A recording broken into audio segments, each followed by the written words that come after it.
فاسألوا أهل الذكر إن كنتم لا تعلمون۔ السلام علیکم ناظرین، نعیم ناصف آپ کی خدمت میں حاضر ہے۔ پروگرام ہے آپ کا سوال، اور مہمان ہیں ہمارے جناب قاری محمد مصطفیٰ راسخ۔ ہم نے اس سے پہلے اپنے ایک پروگرام میں جمعہ کے آداب اور جمعہ میں ہونے والی غلطیاں اور اس کے علاوہ دیگر معلومات پر اور مسائل پر ہم نے بات کی تھی۔ آج اسی سلسلے کو ذرا دراز کرتے ہیں، اور آج ہم جو جمعہ سے متعلقہ مسائل ہیں اور لوگوں کے ذہنوں میں شبہات ہیں اس پہ انشاءاللہ تعالی آج ہم رہنمائی لیں گے۔ ہمارے ساتھ موجود ہیں پہلے کی طرح جناب قاری محمد مصطفیٰ راسخ صاحب۔ السلام علیکم شیخ۔ وعلیکم السلام۔ آپ خیریت سے ہیں؟ جی اللہ کا شکر ہے، الحمدللہ۔ شیخ، جمعہ پہ ہم پہلے بھی ایک پروگرام میں بات کر چکے، تو آج مسائل سے پہلے آپ یہ فرمائیے گا کہ جمعہ کا آغاز کب ہوا اور پہلا جمعہ کس مقام پہ ہوا، کس نے پڑھایا؟ جی بسم اللہ الرحمن الرحیم۔ جمعہ فرض تو مکہ میں ہی ہو چکا تھا، لیکن چونکہ وہاں پر مسلمانوں کے پاس طاقت نہیں تھی، اس لیے نبی مکرم صلی اللہ علیہ وسلم مکہ کے اندر جمعہ ادا نہیں کر سکے۔ امام دارقطنی رحمۃ اللہ علیہ نے سیدنا عبداللہ بن عباس رضی اللہ تعالیٰ عنہ کے حوالے سے نقل کیا ہے کہ اللہ تعالیٰ نے جمعہ مکہ میں ہی فرض کر دیا تھا، لیکن بسبب قلت عدد المسلمین و ضعف شوکتہم، مسلمانوں کی تعداد کم ہونے کی وجہ سے اور ان کی شان و شوکت جو ہے وہ کمزور ہونے کی وجہ سے اس کی ادائیگی نہیں کی جا سکی۔ جب نبی مکرم صلی اللہ علیہ وسلم ہجرت کر کے مدینہ منورہ تشریف لائے تو آپ کے آنے سے پہلے مدینہ میں جمعہ شروع ہو چکا تھا۔ آپ نے اپنے مدینہ میں جانے سے پہلے سیدنا مصعب بن عمیر رضی اللہ تعالی عنہ کو مدینہ میں بھیجا کہ وہ وہاں پر جائیں، لوگوں کو اسلام کی دعوت دیں اور ان کی تربیت کریں۔ تو جب وہ وہاں پہ گئے تو انہوں نے وہاں پہ جا کر سیدنا اسعد بن زرارہ رضی اللہ تعالی عنہ ان کو بتلایا کہ نبی مکرم صلی اللہ علیہ وآلہ وسلم نے اس مشن پر مجھے اپنے آنے سے پہلے ہی مدینہ میں بھیجا ہے، اور ان کو یہ بتلایا کہ یہاں ہم نے جمعہ بھی قائم کرنا ہے۔ چنانچہ حضرت اسعد بن زرارہ رضی اللہ تعالی عنہ نے لوگوں کو جمع کیا اور اپنے علاقے کے اندر جو ہے وہ باقاعدہ جمعے کا آغاز کر دیا۔ تو اللہ کے نبی صلی اللہ علیہ وآلہ وسلم کی مدینہ آمد سے پہلے ہی وہاں پہ جمعہ کا آغاز ہو چکا تھا، اور سیدنا اسعد بن زرارہ رضی اللہ تعالی عنہ وہ پہلے خطیب تھے جو مدینہ کے اندر جمعہ پڑھا رہے تھے۔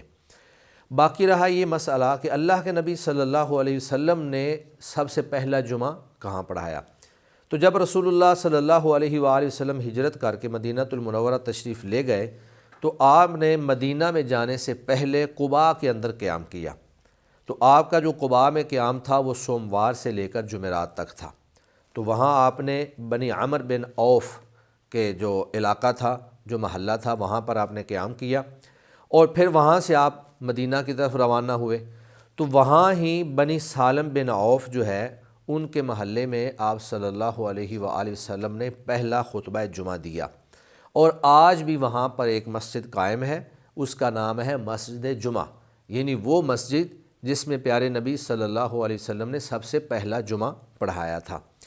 تو گویا کہ آپ کہہ لیں کہ اللہ کے نبی سے پہلے جو جمعہ پڑھایا گیا وہ مدینہ کے اندر سیدنا اسعد بن زرارہ نے پڑھایا، اور مدینہ میں اللہ کے نبی صلی اللہ علیہ وسلم نے ہجرت کے بعد جا کر جمعہ پڑھایا، اور اس کے بعد اللہ کے نبی کی موجودگی میں ہی وہاں پر مدینہ سے 1 میل کی مسافت پر ایک بستی تھی جس کا نام جواسا تھا، وہاں پر بھی جمعہ جو ہے وہ جاری ہو چکا تھا۔ تو یہ وہ جمعے کے ابتدائی اور شروع والے دن ہیں جن میں جمعے کا آغاز ہوا اور جمعہ باقاعدہ شروع کر دیا گیا۔ اچھا، جمعے کی یہ جو جمعے کا اجتماع ہے اس کا ظاہر ہے لوگ اکٹھے ہوتے ہیں اور ایک امام صاحب جو ہے وہ تذکیر اور بات کرتے ہیں مسائل پر اور فضائل پر، تو بظاہر کیا اس کی حکمت کیا ہے؟ جمعے کی بے شمار حکمتیں ہیں۔ اللہ رب العزت چاہتے ہیں کہ مسلمانوں کے اندر اجتماعیت ہو، اتفاق و اتحاد ہو۔ اس لیے اللہ تعالیٰ نے جہاں پر انفرادی عبادات ہم پر لازم کی ہیں، وہاں پر بے شمار عبادات ایسی ہیں جو کہ اجتماعی ہیں، اور اس اجتماع کے اندر ایک چھوٹا اجتماع جو ہے وہ نماز کا ہے کہ سارے مسلمان ایک دن میں کم از کم 5 مرتبہ جو ہے وہ مسجد میں اکٹھے ہوتے ہیں، اللہ کی عبادت کرتے ہیں۔ اور اس سے بڑا اجتماع جو ہے وہ جمعے کا ہے، جمعے میں لوگ نماز سے زیادہ شریک ہوتے ہیں۔ اور پھر اس سے بڑا اجتماع جو ہے وہ حج کا ہے، جس سے پوری دنیا سے مسلمان اکٹھے ہو کر یگانگت اور اتحاد کا درس دیتے ہیں، اور لوگوں کو یہ پیغام دیتے ہیں کہ مسلمان بے شک مشرق میں رہتا ہو یا مغرب میں رہتا ہو، شمال میں رہتا ہو یا جنوب میں رہتا ہو، سارے مسلمان آپس میں ایک جسم کی مانند ہیں اور سب آپس میں متحد ہیں۔ تو ایک تو یہاں اتحاد کا اور اتفاق کا درس ہے اجتماع میں، ٹھیک ہے، اور دوسرا اس میں یہ ہے کہ باہمی طور پر میل ملاقات سے ایک دوسرے کے حالات کا بھی اندازہ ہو جاتا ہے کہ ہمارے دیگر مسلمان بھائی جو ہیں وہ کن حالات میں ہیں، کسی مشکلات کے اندر تو نہیں، آزمائش کے اندر تو نہیں، تاکہ ہم ان کے ساتھ تعاون کر سکیں، ان کی مدد کر سکیں۔ اور تیسرا اس کا بڑا مقصد جو ہے وہ ہے تذکیر اور واعظ و نصیحت۔ عام طور پہ ہر بندہ اتنا ٹائم نہیں نکال سکتا کہ وہ دین کو باقاعدہ سیکھے، اس کے لیے درس و تدریس کی کلاسوں کے اندر شریک ہو، تو کم از کم درس و تدریس کی کلاسوں میں شریک نہ ہونے کے باعث وہ ایک دن اتنا ٹائم ضرور نکال لے جس میں وہ دین کی موٹی موٹی باتیں جو ہے وہ سیکھ سکے اور اپنی اصلاح کر سکے۔ تو آپ نے دیکھا ہوگا کہ بہت سارے لوگ جو ہیں وہ جب جمعہ پڑھنے جاتے ہیں پہلے نماز جو ہے اس میں کوتاہی کر رہے ہوتے ہیں، لیکن خطیب صاحب کی زبان سے کوئی ایسا جملہ نکل جاتا ہے یا کوئی ایسی بات نکل جاتی ہے جو اس کے دل کے اوپر جا کے لگتی ہے، لوگوں کے عقائد درست ہو جاتے ہیں، وہ اپنے عقیدے درست کر لیتے ہیں، اپنی اصلاح کر لیتے ہیں، اور اگر حلال و حرام کا معاملہ ہوتا ہے تو اس کو درست کر لیتے ہیں، اپنی تجارت کو درست کر لیتے ہیں۔ تو یہ اس کے من جملہ فوائد میں سے چند ایک فوائد ہیں۔ یہاں ہمارے ایک دفعہ عید کا خطبہ تھا، تو یہاں ہمارے جو خطیب تھے انہوں نے خطبہ دیا، اور خطبہ انہوں نے دیا صلہ رحمی پہ۔ جی، تو بعد میں ایک صاحب نے کہا جی میں ایک عرصے سے، میری بہن تھی، میرا ان کا جائیداد کا مسئلہ تھا تو ہم نہیں بولتے تھے، تو وہ جب خطبہ سنا تو میں گھر جانے سے پہلے، عید کا خطبہ پڑھنے کے بعد سب سے پہلے اپنی بہن کے گھر چلا گیا۔ وہ سارے حیران ہو گئے، تو میں نے کہا بھائی میں تو آپ کو جو آپ سمجھتے ہیں نا کہ میں سمجھتا ہوں کہ آپ کی زیادتی وہ میں چھوڑتا ہوں، اللہ کے لیے چھوڑتا ہوں۔ جی جی، تو میں نے اس دن سے وہ ایک ہم نے، تو یہ بات صحیح ہے کہ اس میں تذکیر اور دین کے ساتھ وابستگی اور اصلاح یہ ایک بڑی حکمت ہے۔ جی، اچھا اب ہم باقاعدہ آتے ہیں مسائل کی طرف۔ جی جی، ہمارے یہاں معروف ہے کہ جمعہ کے دن 1000 دفعہ آپ صلی اللہ علیہ وسلم پر درود پڑھنا، یہ کیا ہے؟ کوئی فرض ہے، کوئی اس کی فضیلت ہے کہ یہ بدعت ہے، یہ کیا ہے؟ جمعہ کا دن درود شریف پڑھنے کی فضیلت تو موجود ہے، لیکن کسی روایت میں اس طرح باقاعدہ تعیین کے ساتھ اور محدود عدد کے ساتھ کہ 1000 دفعہ یا 100 دفعہ یا اتنی دفعہ آپ پڑھیں، یہ کسی روایت سے ثابت نہیں ہے۔ ٹھیک، نبی مکرم صلی اللہ علیہ وآلہ وسلم نے فرمایا کہ ان من افضل ایامکم یوم الجمعہ، کہ تمہارے بہترین اور افضل ترین دنوں میں سے جمعہ کا دن ہے۔ اور پھر اس میں وہ روایت پہلے سے میں بیان کر چکا ہوں کہ اللہ تعالیٰ نے آدم علیہ السلام کو پیدا کیا اور اس کے اندر بے شمار واقعات رونما ہوئے۔ آگے جا کر اللہ کے نبی نے فرمایا فَأَكْثِرُوا عَلَيَّ مِنَ الصَّلَاةِ، کہ تم اس دن مجھ پر کثرت سے درود پڑھو۔ تو جمعہ کے دن کثرت سے درود پڑھنا یہ تو صحیح احادیث سے ثابت ہے، لیکن اس کی تعیین کر دینا کہ آپ نے 1000 بار پڑھنا ہے یا آپ نے 100 بار پڑھنا ہے، یہ کسی حدیث سے ثابت نہیں ہے۔ اس کی وجہ یہ ہے کہ جمعہ جو ہے یہ افضل ترین دن ہے، اور نبی مکرم صلی اللہ علیہ وآلہ وسلم تمام انبیاء کے سردار اور امام ہیں، تو افضل دن میں افضل شخصیت پر ایک افضل ترین عمل جو ہے اور درود کا پڑھنا جو ہے یہ ہم سب کو مسلمانوں کو کرنا چاہیے، لیکن تعیین کے ساتھ کسی روایت سے ثابت نہیں ہے۔ ٹھیک ہے، ایک شخص پوچھتے ہیں کہ ایک شخص وہ نمازیں تو نہیں پڑھتا، ہفتہ بھر نمازیں نہیں پڑھتا، لیکن جمعہ میں شریک ہوتا ہے، تو کیا نمازیں نہ پڑھنے کی وجہ سے اس کے جمعے پر تو کوئی فرق نہیں پڑتا، اس کا جمعہ ہو جائے گا؟ اللہ رب العزت نے 2 طرح کے نامہ اعمال جو ہیں وہ تیار کرنے ہیں، یا ہمارے جو دائیں اور بائیں کرامن کاتبین بیٹھے ہیں، ایک کا کام ہے نیکیاں لکھنا اور ایک کا کام ہے گناہوں کو لکھنا۔ تو کسی گناہ کی وجہ سے کسی نیکی کے اوپر کوئی اثر نہیں پڑتا ہے۔ نیکی والا جو فرشتہ ہے وہ نہیں رکتا، وہ نہیں رکتا ہے، وہ اس لیے نہیں لکھتا کہ چونکہ انہوں نے بتایا کہ یہ اس نے گناہ کیے تھے تو رک جاؤ، ایسا نہیں، ایسا نہیں ہوتا ہے۔ تو جو آپ نیکیاں کر رہے ہیں وہ بھی لکھی جا رہی ہیں، اور جو آپ گناہ کر رہے ہیں وہ الگ سے لکھے جا رہے ہیں۔ یہی وجہ ہے کہ قیامت کے دن گناہوں کو بھی تولا جائے گا اور نیکیوں کو بھی تولا جائے گا۔ ایک پلڑے میں گناہ ہوں گے اور ایک پلڑے کے اندر جو ہے وہ نیکیاں ڈالی جائیں گی۔ اگر کوئی شخص نماز نہیں پڑھتا ہے تو وہ واقعی بہت بڑا گناہ گار ہے، اور بعض اہل علم کے نزدیک جو ہے یہ کفر کی حد تک چلا جاتا ہے۔ تو نماز اس کو پڑھنی چاہیے، لیکن آپ یہ نہیں کہہ سکتے کہ وہ نماز نہیں پڑھتا ہے تو اس کا جمعہ بھی نہیں ہوگا، اور اگر آپ یہ فتویٰ لگا دیں گے کہ اس کا جمعہ بھی نہیں ہے تو ممکن وہ پھر جمعہ پڑھنے بھی نہ آئے۔ لیکن آپ کو چاہیے اور امید یہ رکھنی چاہیے کہ جب وہ جمعہ پڑھنے آ رہا ہے تو شاید ہو سکتا ہے اس کے دل کے اوپر اللہ تعالیٰ کوئی اثر کر دے اور جمعے سے وہ کوئی نصیحت حاصل کر لے اور ایسا ایسا وہ نمازیں پڑھنا بھی شروع کر دے۔ صرف ایک گناہ ایسا ہے جس سے باقی اعمال بھی ضائع ہو جاتے ہیں، اس کے علاوہ کوئی گناہ ایسا نہیں ہے کہ اس گناہ کی وجہ سے نیکیاں ضائع ہوں، اور وہ ہے شرک۔ قرآن مجید میں اللہ تعالیٰ فرماتے ہیں لَإِنْ أَشْرَكْتَ لَيَحْبَطَنَّ عَمَلُكَ، کہ اے نبی اگر آپ بھی شرک کریں گے تو آپ کے عمل باقی جو ہیں وہ ضائع ہو جائیں گے۔ اور دوسری جگہ اللہ تعالیٰ فرماتے ہیں لَإِنْ أَشْرَكُوا لَحَبِطَ عَنْهُمْ مَا كَانُوا يَعْمَلُونَ، دیگر تمام لوگوں کے بارے میں کہ اگر وہ شرک کریں تو ان کے اعمال ضائع ہو جائیں گے۔ تو صرف شرک ایک بڑا ایسا کبیرہ گناہ ہے کہ جس سے انسان کے باقی اعمال بھی ضائع ہونے کا خدشہ ہے۔ اس کے علاوہ کوئی ایسا گناہ نہیں ہے کہ اس گناہ کی بنیاد پر آپ یہ کہیں کہ کسی شخص کی باقی نیکیاں جو ہیں وہ قبول نہیں ہو رہی ہیں۔ تو ایسا شخص جو نمازیں نہیں پڑھتا ہے اس کا جمعہ انشاءاللہ قبول ہے، اللہ تعالیٰ اس کو نمازوں کی بھی توفیق عطا فرمائیں گے۔ اس سے اچھا شیخ، ہم نے یہ جمعہ کی حکمتوں کا بھی ذکر کیا کہ اس میں ظاہر تذکیر ہے، اس میں اجتماع ہے، اور اس میں تو مجھے یہ بتائیے کہ مسائل اور تذکیر کی ضرورت تو خواتین کو بھی ہے۔ جی بالکل۔ تو جمعہ کی نماز میں یا جمعہ کے خطبہ میں خواتین شریک ہو سکتی ہیں؟ نبی مکرم صلی اللہ علیہ وسلم کے دور میں خواتین صرف جمعہ ہی نہیں بلکہ نمازوں میں، عام نمازوں میں بھی شریک ہوا کرتی تھی۔ آگے مردوں کی صفیں ہوتی تھی، درمیان میں بچوں کی، اور اس کے بعد خواتین کی صفیں ہوا کرتی تھی۔ حالانکہ عورتوں کے لیے مسجد میں نماز فرض نہیں ہے، فرض نہیں ہے، لیکن چونکہ اس وقت ابھی نیا معاملہ تھا، عورتوں کو بھی تذکیر اور تعلیم کی ضرورت تھی، وہ بھی دین سیکھ رہی تھیں۔ تو آج بھی اگر با پردہ ماحول ہو اور فتنے کا خدشہ نہ ہو تو خواتین نہ صرف نمازوں میں مسجد میں شریک ہو سکتی ہیں بلکہ جمعہ کے اندر بھی شریک ہو سکتی ہیں، بلکہ ان کو جمعہ میں تو لازمی طور پہ شریک ہونا چاہیے، کیونکہ مساجد میں عام طور پہ نمازوں کے بعد دروس چلتے رہتے ہیں، تو لوگ جو ہیں مرد حضرات جو ہیں وہ تو نمازوں کے دروس میں اور دیگر خطبات کے اندر یا جلسوں کے اندر شریک ہو کر دین کی بہت ساری باتیں جو ہیں وہ سیکھ لیتے ہیں، لیکن خواتین چونکہ گھروں میں رہتی ہیں تو ان کو دین کی بہت ساری باتوں کا علم نہیں ہوتا ہے، تو ان کو کم از کم جمعہ کے اندر ضرور شریک ہونا چاہیے تاکہ دین کے جو موٹے موٹے بنیادی مسائل ہیں ان کو وہ سیکھ سکیں۔ اور بعض لوگ جو یہ کہتے ہیں کہ عورتوں کو مسجد میں نہیں جانا چاہیے، جمعے کے اندر نہیں جانا چاہیے، وہ اس حدیث کے خلاف بات کرتے ہیں، اور یہ شریعت کے بالکل خلاف ہے کہ جب اللہ کے نبی کے دور میں مساجد میں عورتیں جا سکتی تھیں تو آج کیوں نہیں جا سکتی ہیں؟ اچھا یہ بتائیے گا کہ ہمارے ہاں ایسا بھی ہے کہ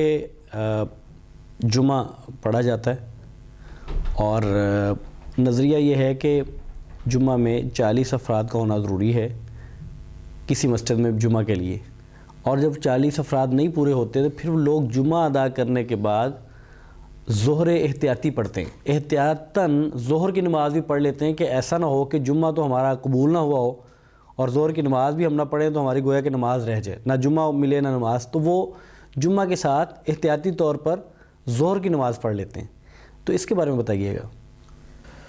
جمعہ کی فرضیت کے حوالے سے جو دلائل قرآن اور حدیث کے اندر موجود ہیں وہ عام ہیں۔ قرآن مجید میں اللہ فرماتے ہیں اذا نودی للصلاۃ من یوم الجمعۃ فاسعوا الی ذکر اللہ، یہ آیت بھی عام ہے، اس میں کوئی تعداد کا تذکرہ نہیں ہے کہ اتنی تعداد ہو تو جمعہ پڑھنا ہے۔ اور پھر جو اللہ کے نبی صلی اللہ علیہ وسلم کی حدیث ہے کہ الجمعۃ واجب علی کل محتلم، کہ جمعہ جو ہے وہ ہر بالغ شخص پر واجب ہے،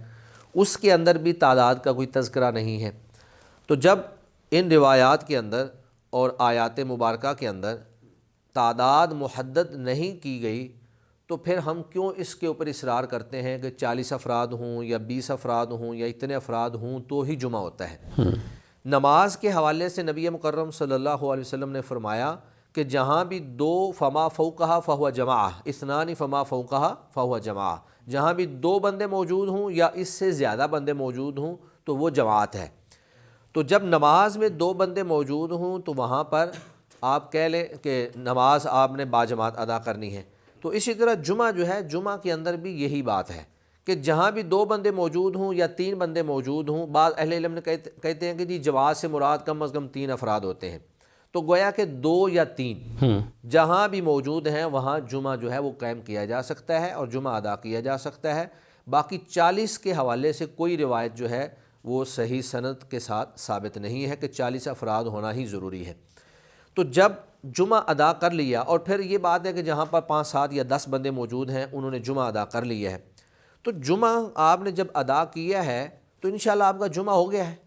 آپ کو شک میں نہیں رہنا چاہیے کہ میرا جمعہ ہوا ہے یا نہیں ہوا ہے، اور پھر جمعہ کے بعد جا کر آپ ظہر دوبارہ سے پڑھیں۔ افسوس کی بات تو یہ ہے کہ ہمارے ہاں لوگ جمعہ کی ادائیگی کے لیے ہی نہیں آتے ہیں، بجائے اس کے کہ آپ ان کو جمعہ بھی پڑھائیں اور اس کے ساتھ ظہر کی نماز بھی پڑھائیں۔ تو جو چیز اللہ نے فرض کی ہے وہ صرف ایک ہی بار اس کی ادائیگی ہوتی ہے، الا یہ کہ حدیث سے یا شریعت سے، نص سے اس کا تکرار ثابت ہو جائے۔ جب آپ نے جمعہ پڑھ لیا، جمعہ ظہر کے مقابلے میں ہے، متبادل ہے، ظہر کا بدل ہے، تو جب آپ نے ظہر کا بدل جمعہ پڑھ لیا تو پھر ظہر احتیاطی پڑھنے کا کوئی تصور جو ہے وہ شریعت کے اندر موجود نہیں ہے۔ اصل میں احتیاط اس لیے بھی تھوڑی سی بعید لگتی ہے کہ ہم جو نمازیں ادا کرتے ہیں، ہم تو 100% یقین سے یہ نہیں کہہ سکتے کہ ان میں وہ ساری قبول ہو گئی ہیں جی، ان میں کوئی کوتاہی رہ گئی ہو، وہ ہم سے پوری طرح پڑھی نہ جا سکی ہو، اس میں تو ہم کتنی احتیاطیں کریں گے؟ پھر تو جو بھی ہم جو روزے رکھتے ہیں، ہم جو باقی عبادات کرتے ہیں، ہم تو اللہ تعالیٰ سے دعائیں کرتے ہیں کہ یا اللہ یہ قبول کر لینا۔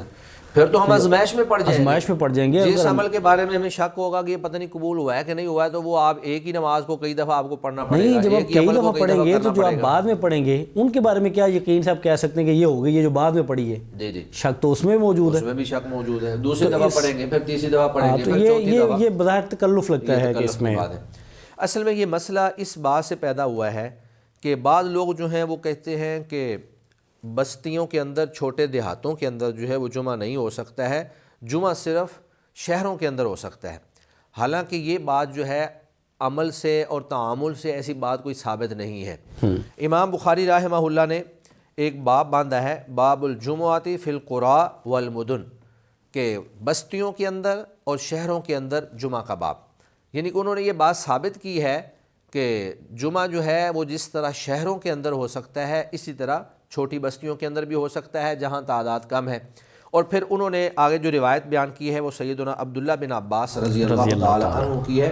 فرماتے ہیں کہ ان اول جمعۃ جمعت بعد جمعۃ فی مسجد رسول اللہ صلی اللہ علیہ وسلم فی مسجد عبد القیس بجواثہ من البحرین۔ نبی مکرم صلی اللہ علیہ وآلہ وسلم کے جمعہ کے بعد جو پہلا جمعہ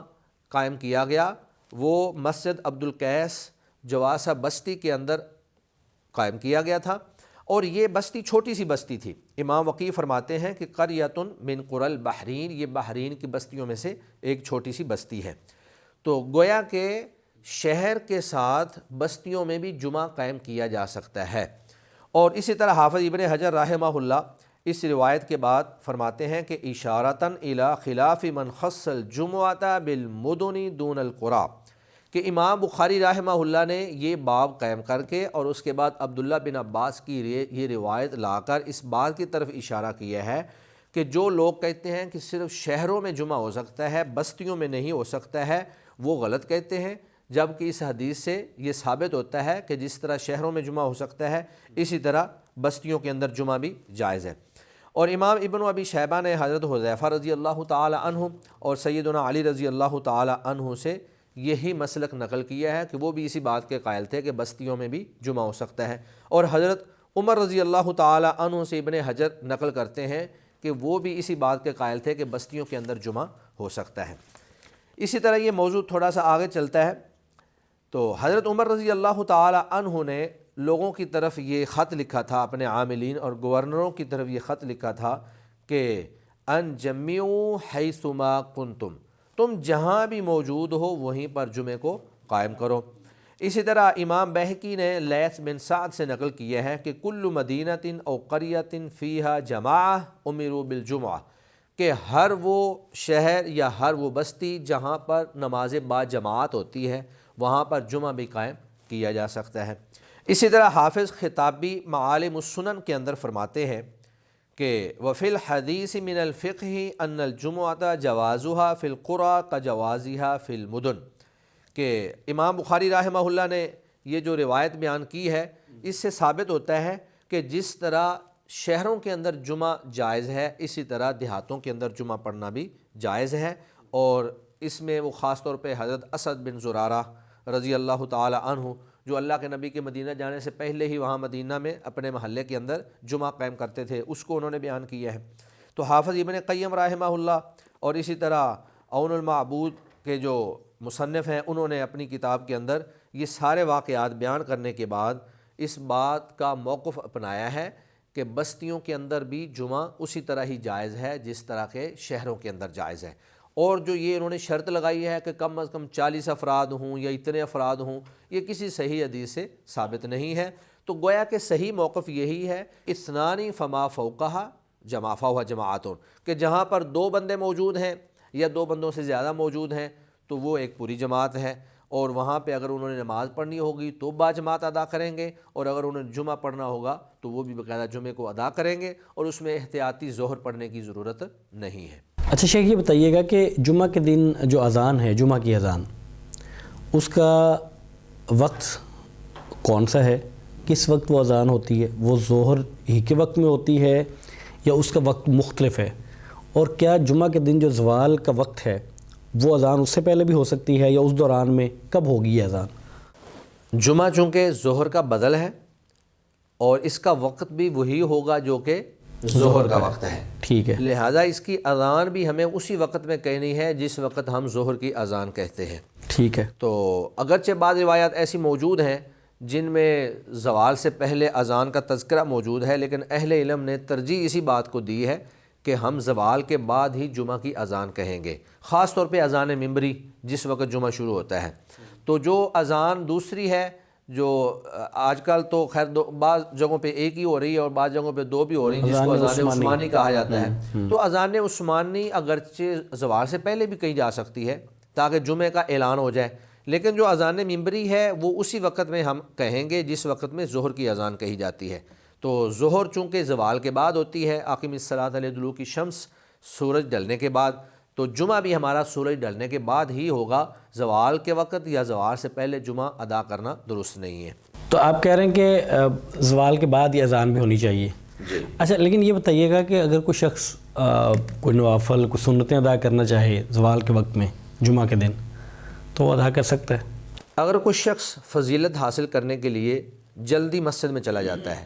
جس طرح کے حدیث کے اندر موجود ہے کہ جو پہلی گھڑی میں آیا اس کو ایک اونٹ کی قربانی کا ثواب، پھر گائے کی قربانی کا ثواب، تو یہ جو ایک ترتیب موجود ہے، تو اگر کوئی شخص یہ فضیلت حاصل کرنے کے لیے اور اجر پانے کے لیے مسجد میں جلدی چلا جاتا ہے، زوال کے ٹائم چلا جاتا ہے یا زوال سے بھی پہلے چلا جاتا ہے، تو میرا خیال ہے کہ وہ سنت یا نوافل جو بھی ادا کرنا چاہے وہ ادا کر سکتا ہے اس حدیث کی بنیاد پر، کیونکہ اس حدیث کے اندر جو گھڑیوں کے تذکرے ہیں ان کے اندر زوال کا ٹائم بھی آ جاتا ہے۔ اور دوسری ایک روایت یہ ہے کہ نبی مکرم صلی اللہ علیہ وسلم نے فرمایا کہ جو بندہ مسجد میں آ جائے اور مسجد میں آ کر، مطلب وہ ساری روایت چل رہی ہے، ایک لمبی روایت ہے کہ غسل کر کے آئے اور پھر جلدی مسجد میں آ جائے، پھر الفاظ یہ ہیں کہ ثم صلی ما کتب لہ، پھر اللہ نے جو اس کے مقدر میں لکھ دیا ہے وہ نماز ادا کرے۔ تو یہ جو مقدر میں لکھا ہے اس کے اندر وسعت ہے، گنجائش ہے کہ وہ 2 پڑھتا ہے، وہ 8 پڑھتا ہے، وہ 10 پڑھتا ہے، وہ 12 پڑھتا ہے، وہ جتنی بھی پڑھتا ہے۔ تو یہ روایت اور وہ صدقہ والی روایت، ان دونوں کو اگر سامنے رکھا جائے تو اہل علم نے یہ نتیجہ نکالا ہے کہ وہ زوال کے ٹائم میں بھی وہاں پر نوافل یا سنتیں ادا کر سکتا ہے، اس کی کوئی ممانعت نہیں ہے، اور یہ زوال عام دنوں کی نسبت یہاں پر گنجائش موجود ہے۔ اچھا شیخ یہ بتائیے کہ جو ہمارے یہاں خطبہ ہے جمعہ کا، اس میں بھی لوگوں میں بڑا ایک طرح کے اس سے وہ کنفیوز ہیں کہ خطبہ کس کو کہتے ہیں؟ خطبہ جو عربی میں پڑھا جاتا ہے وہ خطبہ ہے، یا جو اردو میں بات چیت ہوتی ہے، تذکیر نصیحت ہوتی ہے، وہ خطبہ ہے؟ ہمارے ہاں عام طور پہ خطبہ عربی والے کو سمجھا جاتا ہے، اس لیے پہلے تو لوگ چلتے پھرتے رہتے ہیں، بڑے مطلب بات بھی کر لی سارا کچھ، لیکن جب وہ عربی والی بات خطبہ شروع ہوتا ہے تو بڑے وہ سیدھے ہو کے اور بڑے مطلب بیٹھ جاتے ہیں کہ اب نہیں کوئی مطلب بات کرنی اور پوری توجہ اور ساری چیزیں. تو یہ بتائیے، ایک تو یہ بتائیں کہ خطبہ ہے کس کو کہتے ہیں، اور اگر عربی والا خطبہ ہے تو اس سے پہلے اردو میں تقریر کرنا یا مطلب نصیحت کرنا یہ سنت سے ثابت ہے؟ اصل اختلاف کی وجہ یہ ہے کہ کیا خطبہ صرف عربی میں ہی ہوگا یا عربی کے علاوہ کسی دوسری زبان میں بھی ہو سکتا ہے. ٹھیک ہے. تو ہمارا موقف تو یہ ہے کہ خطبہ ہر زبان میں ہو سکتا ہے. آپ کے سامعین جس زبان کے ہیں، اگر وہ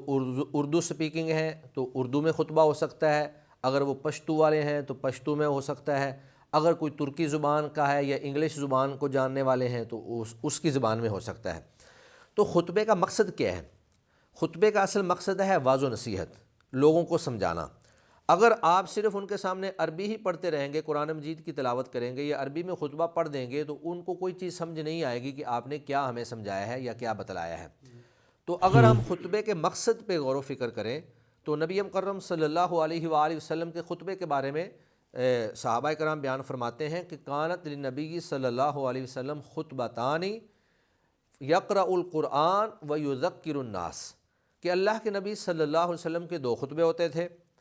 اور آپ صلی اللہ علیہ وسلم ان خطبوں میں قرآن مجید کی تلاوت کرتے تھے اور لوگوں کو واعظ و نصیحت کرتے تھے. تو یہ جو واعظ و نصیحت ہے یہ خطبے کا اصل مقصد ہے اور حصہ ہے، اس کی اصل روح ہے، یہ اس کی بنیادی روح ہے. ٹھیک ہے. تو روح کے اوپر عمل اس وقت ہوتا ہے جب آپ سامعین کی زبان میں ان کے ساتھ گفتگو کریں. ٹھیک ہے. اگر وہ اردو والے ہیں تو آپ اردو میں کریں، اگر وہ پنجابی والے ہیں تو آپ پنجابی میں کریں. لیکن افسوس کی بات یہ ہے کہ بعض لوگ جو ہیں، بعض مکاتب فکر والے ہیں، وہ کہتے ہیں کہ نہیں، خطبہ جو ہے وہ صرف عربی زبان میں ہو سکتا ہے، اردو میں یا دوسری زبانوں میں خطبہ آپ کہہ ہی نہیں سکتے ہیں. اب انہوں نے جب عربی زبان میں خطبہ شروع کیا تو اردو والوں کو تو کچھ بات سمجھ نہیں آئی، اسی طرح انگلش والوں کو بھی کچھ سمجھ نہیں آیا، پشتو والوں کو بھی کچھ سمجھ نہیں آیا. انہوں نے اس کا متبادل یہ نکالا کہ جی ہم خطبہ تو مختصر رکھیں گے اور وہ صرف عربی میں رکھیں گے، لیکن لوگوں کی ضروریات کو پورا کرنے کے لیے یا لوگوں کے تقاضوں کو پورا کرنے کے لیے انہوں نے اپنی طرف سے ایک نئی چیز گھڑ لی اور خطبے سے پہلے انہوں نے تقریر رکھ دی. اس کا نام وہ تقریر رکھتے ہیں، اس کو وہ خطبہ نہیں سمجھتے ہیں، اور وہ پھر اردو زبان میں ان کے نزدیک جمعے کا باقاعدہ حصہ نہیں ہے. ہاں جی، وہ جمعے کا حصہ نہیں ہے. تو یہی وجہ ہے کہ وہ جو تقریر کر رہے ہوتے ہیں اس میں لوگ چل پھر رہے ہوتے ہیں، ایک دوسرے کے ساتھ بات چیت بھی کر رہے ہوتے ہیں، کیونکہ اس کو وہ خطبہ نہیں سمجھ رہے ہوتے. اور پھر جب وہ تقریر ختم ہوتی ہے، آپ نے دیکھا ہوگا کہ پھر وہ اذان ہوتی ہے، اور بلکہ اذان سے پہلے وہ سنتوں کا وقت دیتے ہیں. پھر اذان ہوتی ہے اور اذان کے بعد خطیب جو ہے وہ 2 خطبے دیتا ہے اور مختصر صرف عربی زبان کے اندر. تو یہ طریقہ جو ہے یہ خطبے کے مقاصد کے ہی صریح خلاف ہے. جب خطبے کا مقصد ہی تذکیر اور واعظ و نصیحت ہے تو پھر اس میں ہم اس بات پہ کیوں اصرار کرتے ہیں کہ خطبہ صرف عربی میں ہوگا؟ خطبہ جو ہے، جو اس کے ابتدائی الفاظ ہیں جو نبی مکرم صلی اللہ علیہ وسلم نے خطبۃ الحاجہ جس کو کہا جاتا ہے، وہ آپ عربی میں پڑھیں، اس کے بعد آپ قرآن مجید کی آیات پڑھیں اور لوگوں کو واعظ و نصیحت کریں. تو ہم یہ سمجھتے ہیں کہ خطبہ جس طرح عربی میں جائز ہے اسی طرح آپ دوسری زبانوں میں بھی خطبہ دے سکتے ہیں، اور خطبے کے اندر تذکیر جو ہے وہ اسی زبان میں ہوگی جس زبان کے وہ سامعین موجود ہیں. جب آپ دیگر زبانوں میں خطبہ دے سکیں گے اور دیں گے تو پھر یہ تقریر کی ضرورت ہی پیدا نہیں ہوگی اور اپنی طرف سے ایک نئی چیز جو ہے وہ پیدا کرنے کا مقصد جو ہے وہ ختم ہو جائے گا. ٹھیک ہے. اچھا یہ بتائیے گا کہ ابھی ہماری یہ بات ہوئی کہ جب عربی کا خطبہ شروع ہوتا ہے تو پھر وہ بڑے محتاط ہو کے بیٹھ جاتے ہیں ہمارے دوست، اور جب اردو میں تقریر ہوتی ہے تو چلتے پھرتے بھی ہیں، بعض باتیں بھی کرتے ہیں. تو مجھے یہ بتائیے گا کہ خطبہ کے دوران میں ایک شخص مسجد میں آتا ہے تو وہ کیا کرے گا آ کے اس وقت میں؟ یعنی باتیں کرنا تو ٹھیک نہیں ہے جی، اور بلا وجہ چلنا پھرنا ٹھیک نہیں ہے، کھیلنا ٹھیک نہیں ہے. سنتیں ادا کرنا، یعنی جو سنتیں ادا کرنی ہے وہ آ کے وہ خطبہ کے دوران میں سنتیں ادا کرے گا آنے والا، یا کہ اس کو بھی مؤخر کرے گا؟ اگر کوئی شخص دوران خطبہ مسجد میں آتا ہے تو اس کو چاہیے کہ سب سے پہلے وہ 2 رکعت نماز تحیۃ المسجد پڑھے اور اس کے بعد بیٹھے. نبی مکرم صلی اللہ علیہ وسلم کی حدیث مبارکہ ہے، بخاری شریف کے اندر موجود ہے کہ اللہ کے نبی صلی اللہ علیہ وسلم نے فرمایا اذا جاء احدکم والامام یخطب فلیصلی رکعتین، کہ تم میں سے جب کوئی شخص مسجد میں آئے اور امام خطبہ دے رہا ہو تو اس کو چاہیے کہ وہ 2 رکعت ادا کر لے۔ اور مسلم شریف کی روایت کے الفاظ یہ ہیں کہ فَلْيَرْكَعْ رَكْعَتَيْنِ وَلْيَتَجَوَّزْ فِيهِمَا، کہ وہ 2 رکعتیں ادا کرے لیکن وہ تخفیف کے ساتھ، یعنی ہلکی پھلکی ادا کرے، ان کو زیادہ لمبا نہ پڑے، تاکہ رکعتیں ادا کرنے کے بعد وہ خطیب کو سن سکے۔ ٹھیک ہے۔ اسی طرح نبی مکرم صلی اللہ علیہ وآلہ وسلم سے ثابت ہے کہ رسول اللہ صلی اللہ علیہ وسلم خطبہ دے رہے تھے، ایک شخص آیا اور آ کر ویسے ہی بیٹھ گیا، اس نے 2 رکعتیں ادا نہیں کی، تو اللہ کے نبی نے باقاعدہ ممبر پر کھڑے ہو کر اس سے پوچھا کہ حل صلیت رکعتین، کہ اے شخص کیا آپ نے 2 رکعتیں ادا کر لی ہیں؟ اس نے کہا لا یا رسول اللہ، کہ اے اللہ کے رسول میں نے ادا نہیں کی ہیں۔ تو آپ صلی اللہ علیہ وسلم نے فرمایا قم فصلی رکعتین، کھڑے ہو جاؤ اور 2 رکعتیں ادا کرو۔ تو ان روایات کی روشنی میں یہ ثابت ہوتا ہے کہ جب کوئی شخص دوران خطبہ مسجد میں آئے تو اس کو چاہیے کہ پہلے 2 رکعتیں، کم از کم 2 رکعتیں ادا کریں، اور اس کے بعد جو ہے وہ بیٹھے۔ باقی جب بیٹھ جائے گا تو پھر اس کے اوپر لازم ہے کہ وہ خطبہ جو ہے اہتمام کے ساتھ اور یکسوئی اور توجہ کے ساتھ سنے گا۔ تو شیخ ایک چیز بڑی کنفیوز کرتی ہے لوگوں کو، خاص طور پہ جمعہ کے دن، وہ یہ ہے کہ چونکہ آپ نے بھی ابھی ذکر کیا کہ جمعہ وہ نماز ظہر کا متبادل ہے،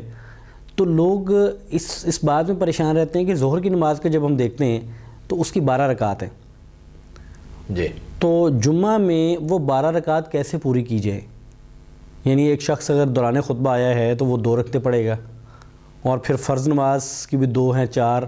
تو کیا آخر میں وہ 8 رکعت ادا کر کے اپنی 12 پوری کرے گا؟ تو مطلب یہ ہے کہ آپ سنت کی روشنی میں یہ بتا دیجئے کہ رکعت کم از کم کتنی ہے جمعہ کی، اور زیادہ سے زیادہ کتنی ہیں، یا نماز سے پہلے کتنی ادا کرے کم از کم اور زیادہ سے زیادہ، اور بعد میں کم از کم کتنی ادا کرے اور زیادہ سے زیادہ کتنی ادا کرے؟ اصل میں بات یہ ہے کہ جمعہ جو ہے یہ ظہر کا بدل ہے، اور جب آپ بدل پڑھ رہے ہوں تو پھر جو مبدل منہ ہوتا ہے اس کی ادائیگی نہیں کی جاتی۔ جب آپ نے جمعہ ادا کرنا ہے تو پھر آپ نے نماز ظہر کو نہیں دیکھنا ہے۔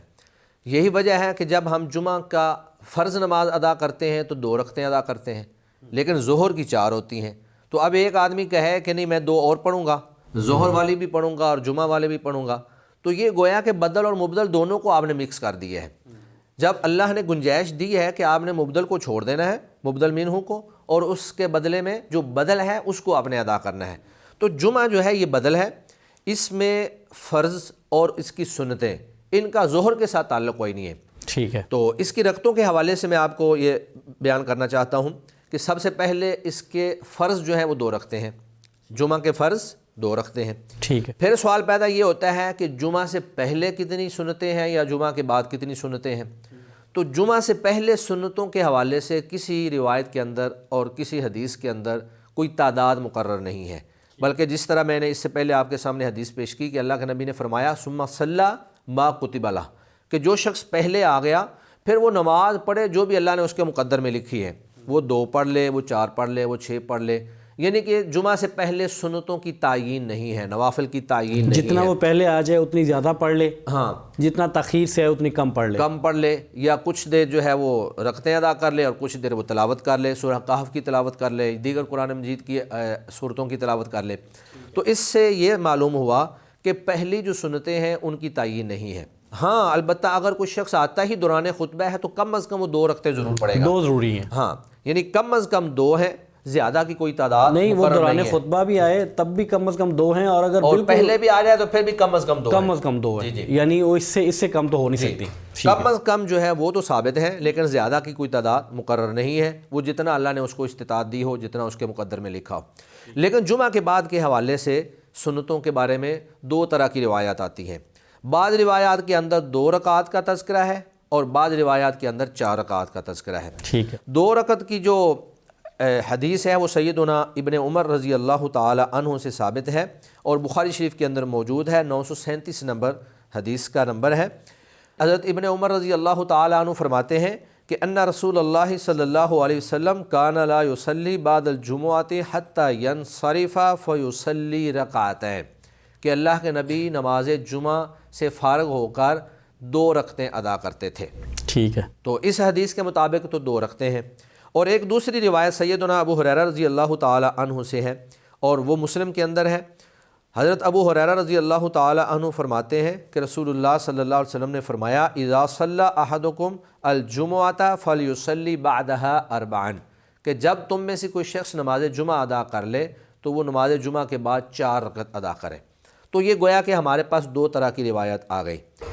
ایک روایت کے اندر 2 رکعتوں کا تذکرہ ہے اور دوسری روایت کے اندر 4 رکعتوں کا تذکرہ ہے۔ اب بعض اہل علم نے ان دونوں کے درمیان جمع کی ہے۔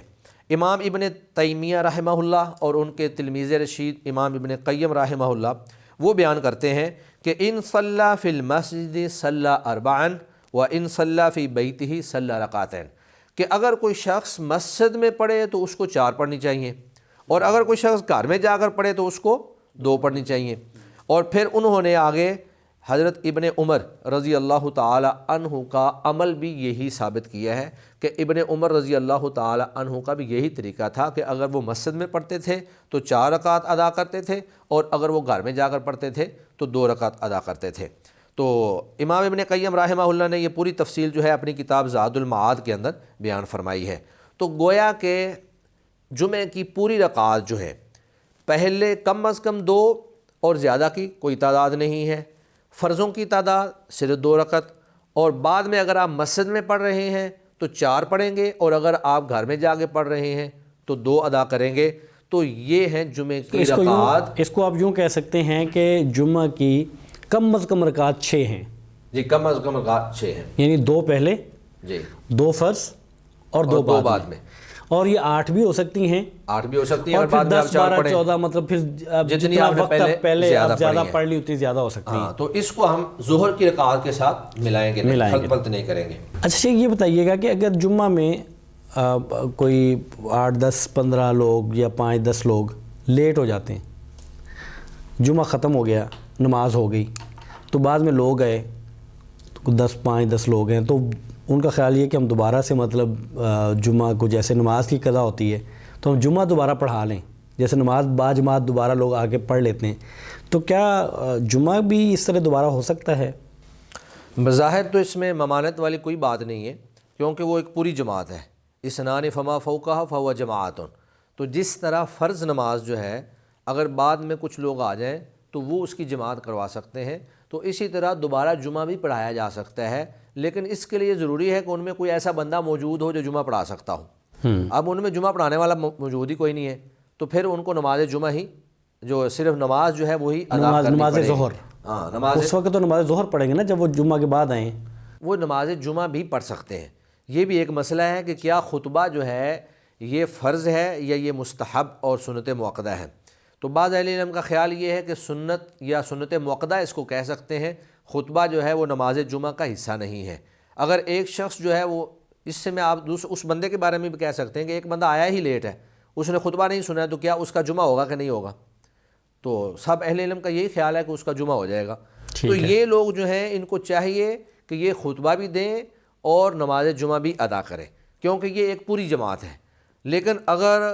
ان میں سے خطبہ کوئی نہیں دے سکتا ہے تو پھر ان کو نماز جمعہ ہی ادا کرنی چاہیے۔ اچھا آپ کا خیال یہ ہے کہ اگر ایک شخص آیا مسجد میں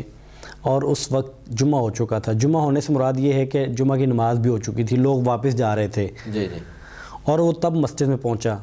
تو وہ آ کے 2 فرض پڑھے گا کہ 4 فرض پڑھے گا؟ اگر تو وہ اکیلا آیا ہے تو پھر وہ نماز ظہر ہی ادا کرے گا، پھر وہ نماز ظہر، یعنی پھر لیکن اگر وہ زیادہ لوگ ہیں اور مل کر آئے ہیں تو وہ ایک پوری جماعت ہے، یعنی وہ پورا ایک جمعہ کا خطبہ جو ہے وہ منعقد کر سکتے ہیں۔ تو اکیلے شخص کا اور زیادہ افراد کا میں فرق کرنا پڑے گا یہاں۔ نہیں، تو اس میں فرق پھر یہ ہوا، گویا کہ آپ یہ کہنا چاہتے ہیں کہ اگر ایک شخص آتا ہے تو وہ تو پڑھے گا نماز ظہر، جی، اور اگر زیادہ لوگ آتے ہیں اور ان میں کوئی خطبہ دینے والا ہے تو خطبہ دے اور پھر وہ نماز جمعہ ادا کرے، نماز جمعہ ادا اور اگر وہ خطبہ نہ بھی دے سکتے ہوں، کوئی ایسا فرد نہ ہو، مل کے اگر جماعت کروا لیں تو بھی وہ نماز جمعہ ادا کر سکتے ہیں، یعنی نماز ظہر نہیں کریں گے، وہ نماز جمعہ ادا کریں گے۔ درست ہے۔ اچھا شیخ، ہمارے یہاں ہم دیکھتے ہیں کہ ہمارے بر صغیر پاک و ہند میں، چونکہ ہم تو یہاں کی مساجد کو ہی دیکھتے ہیں، یہاں ہم دیکھتے ہیں کہ بعض مساجد میں جمعہ جو ہے وہ امام صاحب کھڑے ہو کے خطبہ دیتے ہیں اور بعض مساجد میں بیٹھ کے خطبہ دیتے ہیں، تو اس میں کوئی خاص کوئی جوہری فرق ہے اس میں کہ بیٹھ کے دینے میں اور کھڑے ہو کے دینے میں، یا کوئی اختلاف ہے؟ یہ معاملہ ہے کیا؟ اصل میں یہ بات تھوڑا سا سمجھنے میں فرق ہے۔ جو تو کھڑے ہو کر خطبہ دے رہے ہوتے ہیں وہ باقاعدہ خطبہ ہی دے رہے ہوتے ہیں، ٹھیک ہے، لیکن جو بیٹھ کر خطبہ دے رہے ہوتے ہیں وہ اصل میں خطبہ نہیں دے رہے ہوتے، وہ تقریر کر رہے ہوتے ہیں۔ تو آپ نے دیکھا ہے کہ وہ لوگ چونکہ کہتے ہیں کہ خطبہ صرف عربی میں ہی ہو سکتا ہے، تو اس سے پہلے وہ جو تقریر کر رہے ہوتے ہیں اس کو وہ خطبہ نہیں سمجھتے، اس لیے وہ بیٹھ کر تقریر کر رہے ہوتے ہیں، وہ کہتے ہیں یہ کون سا خطبہ ہے، یہ لہذا میں کھڑا ہو کر اپنے آپ کو کیوں تھکاؤں، میں بیٹھ کر ہی تقریر کر دیتا ہوں۔ اور دوسری بات یہ ہے کہ کیا خطبہ بیٹھ کر دیا جا سکتا ہے یا نہیں، تو اس میں اصل حکم یہی ہے کہ خطبہ جو ہے وہ کھڑے ہو کر ہی دیا جائے گا، ٹھیک، جس طرح کہ قرآن مجید کے اندر اللہ رب العزت فرماتے ہیں کہ وَتَرَكُوكَ قَائِمًا، سورہ جمعہ کے اندر،